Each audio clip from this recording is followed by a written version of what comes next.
coming up. They're playing a song off the album Lazy on the Wedge. Here's Suede.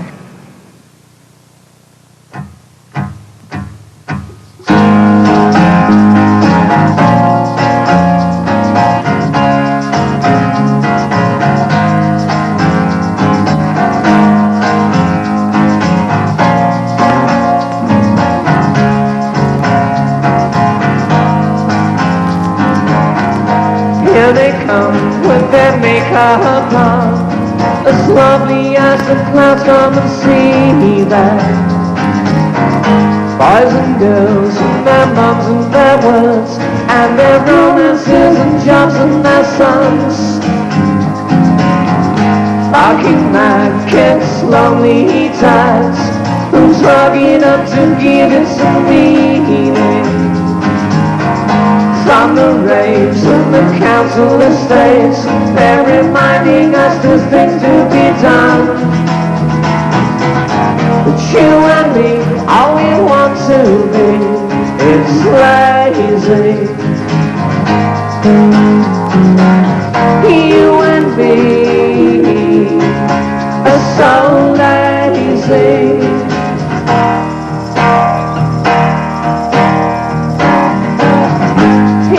Come 7 a.m. catching satellite and sky getting cable.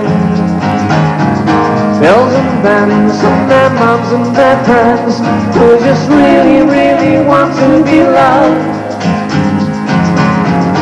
Uncles' hats and their legendary bags, helping out around the disabled. From the blacks and the lazy youngettes, they're reminding us there's things to be done.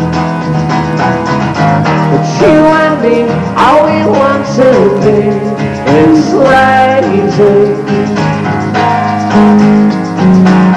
You and me are so lazy.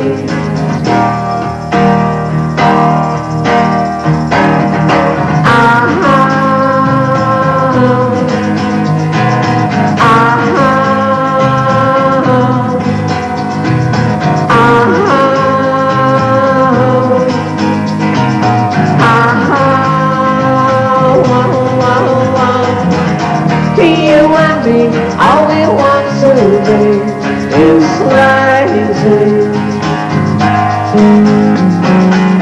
You and me are so lazy. You and me, all we want to be is lazy. You and me so lazy. It's you and me. It's you and me. It's you and me.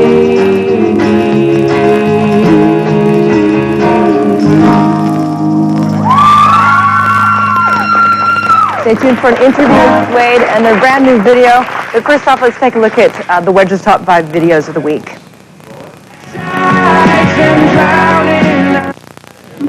I'm with Brett and Simon of Suede.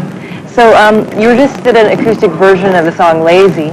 And do you find that that's like a general malaise happening where you live, or is it more of a personal thing of feeling lazy?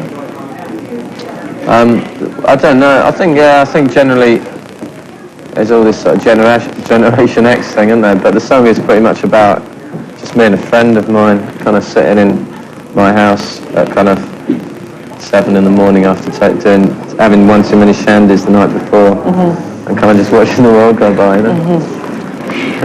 On your album cover and in a lot of your music videos and stuff, in the music, there's kind of like a feeling of disaffected youth in decaying cities. That kind of beautiful decay feeling. What's the attraction there for you?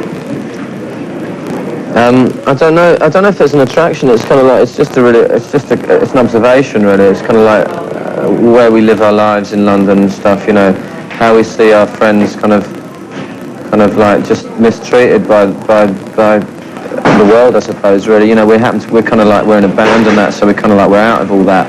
But, you know, if we weren't in a band, we'd be cleaning a toilet or something like that. So it's like a lack of options. Well, yeah, pretty much. You know what I mean? It's like, you know, we're kind of, you know, we're not stupid, and you know, if we hadn't joined bands, we'd be cleaning someone's toilet. You know, that's not the way it should be, really.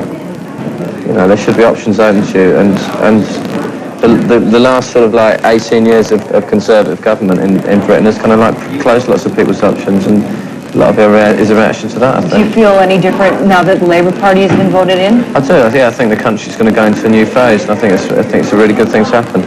Cool. So you don't feel it's like a Conservative Labour government? Not so. I think, you know, obviously it's more right wing, but I mean, it's like there's going to be a huge change. You know, even if there's not a huge change in terms of politics, there's a huge change in terms of optimism, I think, which is just as important as politics. Do you know what I mean? Morality among the people. Yeah, and you know, the purists or whatever say that, yeah, you know, the Labour Party in Britain is very right wing or whatever, and yes, it is. But you know, there's just as much to be said for optimism and for hope and stuff like that. And I think that the change in government will bring that, which is good. Is the physical youth and beauty essential to that whole sort of thing? The whole look of what you're doing is like beauty and youth is essential to the equation? I hope not, because we're not particularly beautiful youths. So it's like, you know, we're a bit doomed if it's true, because we're knocking on now. You know, it's like. Oh, it's like, I don't know, it's like, I tell you what, it's like, you know, it's that old thing of, you know, life's not perfect, so you try and make your art perfect. Yeah. To sort of compensate for that, and that's all I'm doing, you know what I mean? It's like, you know, I like beautiful images or whatever, because it's an attempt to bring a bit of something worthwhile into the world, you know what I mean? That's all it is. How do you feel about growing old? Growing older? Pretty scared of it, really. Yeah. I suppose, like anyone, really. I don't really want to kind of like, you know, I don't want to be trundling around when I'm sort of 50, you know, like, trying to pour myself into tight jeans and stuff like that. It'd be pretty sad. I think what are you gonna do then? Are you gonna have to like move out of the city or go to the country? Probably become a farmer or something baggy like that. Trousers. Probably become a farmer. Start chewing straw. That sounds like a I don't know. I think that what will happen with Suede is that I think we've got enough scope musically to evolve and sort of like dignify our music. I think there's a lot of old souls in the band. Do you know what I mean? There's a lot of our souls in the band, but there's a lot of old souls as well. That was my line. You've always often like moved with the times. Like in Britain, it seems like the press is very fickle. They love you, they hate you, high turnover. But you've stayed together since how long? Since '92, early '90s? Yeah, 6 years. Well, we've been like the band started in '89, really. Right. That's when we first started going under the name Suede. But you know, we've been going for quite a while now. So you've been able to like make changes to the band too. You've got the new member Neil. Yeah, there's always changes going on. I think it's good to keep yourself fresh and keep yourself excited about what you're doing, and partly, you know, that can manifest itself as, you know, trying new styles of music out and getting new members and just keep yourself excited, you know. Keeps the average age of the band down anyway. Yeah, that's always good. Yeah, it is. Kick to and get a load of young people. Or you could add like lots of members too. Yeah, you could make it way down. Yeah.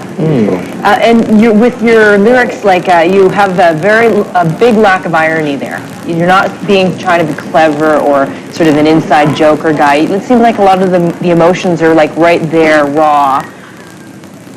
And do you ever worry about like being over dramatic? Is that ever a concern? No, not at all. I think the curse, one of the biggest curses of the 1990s has been this postmodernism, sort of postmodernist outlook on irony and all that rubbish. And basically, irony is just for people who are scared of anything that's inside, and so they put this mask on afterwards and say, no, it wasn't for real, we were joking, because they're scared of anything realistic they might have to say. And I've never wanted to operate like that. So, you know, yeah, I'm not always completely 100% proud of everything I say or do, but at least I don't just say it as a joke afterwards. At least it's really us, you know what I mean? I can't stand irony in any form. I think it's the biggest cop-out in the world. We're going to take a look at your video Saturday night. Is it kind of like a little slice of your life? Is this fairly kind of like a setting that you might find yourself in? Yeah, I mean, it's very realistic. The song was supposed to be just a simple love song about, you know, going out with someone and you know, just anticipating that and Yeah, it's very real. It's kind of like, you know, it's a standard bit of, you know, let's go to the cinema or something, what you go to see, you know what I mean? Mm-hmm. You're playing tonight in Toronto? Tomorrow night. Oh, tomorrow night. Yeah. What's the venue? Warehouse. The Warehouse. Yeah, And any more dates in Canada? We're doing Ottawa and in Montreal. Montreal. All right. Okay, thanks for coming down. Thanks so much, been All great. right. Cheers. Suede, Saturday night.